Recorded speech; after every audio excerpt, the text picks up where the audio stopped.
नमस्कार, मैं धर्मपाल कुमावत साथियों, ये मेरा ऑफिशियल चैनल है जिस पर मैं आप सभी को योजना से जुड़ी हर जरूरी और अहम खबर देता हूं। अगर आपने अभी तक हमारे इस चैनल को सब्सक्राइब नहीं किया है तो योजना से जुड़ी हर जरूरी खबर पाने के लिए अभी इस चैनल को पाने के लिए पढ़ देता हूं, सब्सक्राइब करें। आज की इस वीडियो में हम बात करने वाले हैं प्रधानमंत्री आवास योजना ग्रामीण और शहरी से जुड़ी एक बहुत बड़ी और महत्वपूर्ण अपडेट के बारे में, जो लाखों लोगों के लिए एक नई उम्मीद लेकर आई है। अगर आपने भी इस योजना के तहत आवेदन किया है या आवेदन करने की सोच रहे हैं तो यह जानकारी आपके लिए बेहद जरूरी है, क्योंकि इसमें हम एक एक स्टेप को आसान भाषा में समझेंगे ताकि आपको कहीं भी कोई परेशानी न हो। दोस्तों, सबसे पहले बात करते हैं उस बड़ी घोषणा की जो हाल ही में सामने आई है। सरकार द्वारा इस योजना आर्दू परिषादी योजना के लिए एक बड़ा बजट पेश किया गया है, जिससे यह साफ हो गया है कि आने वाले समय में ज्यादा से ज्यादा लोगों को इसका लाभ दिया जाएगा। इसका सीधा मतलब यह है कि जिन लोगों का सपना अपना पक्का घर बनाने का है, उनके लिए अब मौका पहले से ज्यादा आसान हो गया है। अब सबसे अहम सवाल यह उठता है कि आखिर पैसा कब आएगा और किस तरह से आएगा। तो दोस्तों, आपको साफ शब्दों में समझा दें कि अब इस योजना के तहत पैसा सीधे आपके बैंक खाते में भेजा जाएगा और यह पूरी प्रक्रिया डीबीटी यानी डायरेक्ट बेनिफिट ट्रांसफर के जरिए होगी। इसका मतलब यह है कि अब आपको किसी भी एजेंट या बिचौलिए के चक्कर में पड़ने की जरूरत नहीं है। पहले जहां कई बार लोगों को धोखा भी झेलना पड़ता था, अब सरकार ने इस प्रक्रिया को पूरी तरह से पारदर्शी और सुरक्षित बना दिया है। अब बात करते हैं रिलिसिन दसदी के साथ में फाइनल लिस्ट की, क्योंकि सबसे ज्यादा सवाल इसी को लेकर आते हैं। अगर आपने आवेदन किया है तो आपका नाम नई लाभार्थी सूची में आ सकता है। इस सूची को जारी कर दिया गया है और जिन लोगों का नाम इसमें शामिल है उन्हें ही आगे का लाभ मिलेगा। इसीलिए सबसे पहला काम यही है कि आप अपना नाम इस सूची में जरूर चेक करें। अगर आपका नाम इसमें है तो समझ लीजिए कि आपका घर बनने का सपना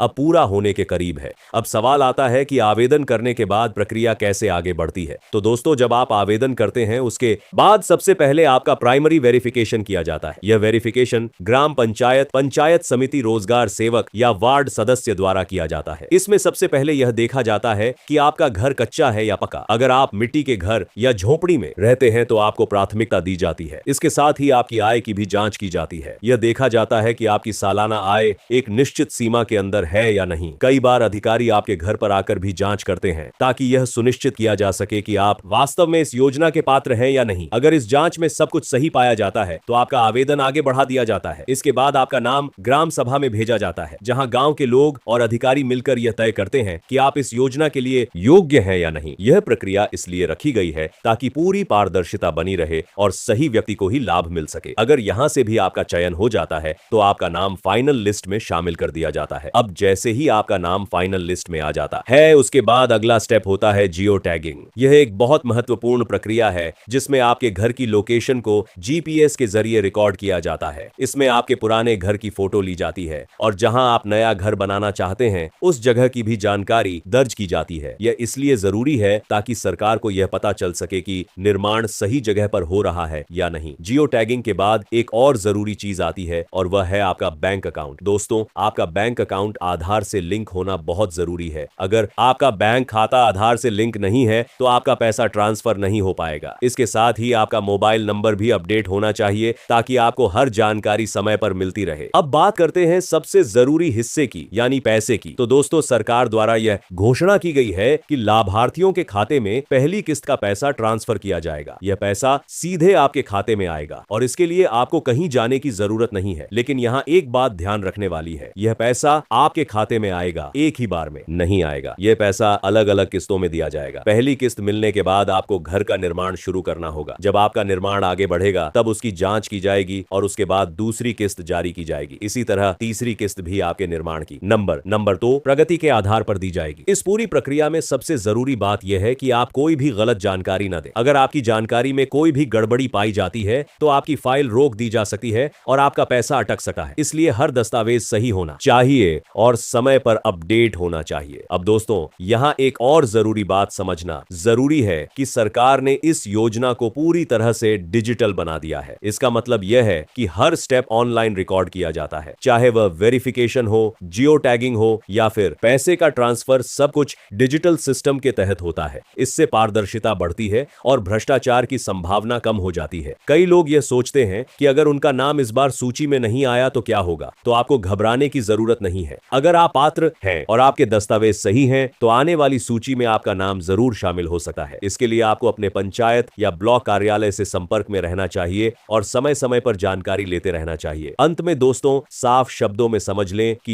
यह योजना उन लोगों के लिए है जो वास्तव में अपने घर के लिए संघर्ष कर रहे हैं। अगर आप सभी नियमों का पालन करते हैं, सही जानकारी देते हैं और समय पर प्रक्रिया पूरी करते हैं, तो आपको इस योजना का पूरा लाभ जरूर मिलेगा। यह सिर्फ एक योजना नहीं है, बल्कि आपके और आपके परिवार के लिए एक सुरक्षित और बेहतर भविष्य की शुरुआत है। तो दोस्तों, यही थी आज की बड़ी अपडेट। अगर आपको यह जानकारी उपयोगी लगी हो तो वीडियो को लाइक करें, शेयर करें और जुड़े रहे वीएटी बुलेटिन के साथ।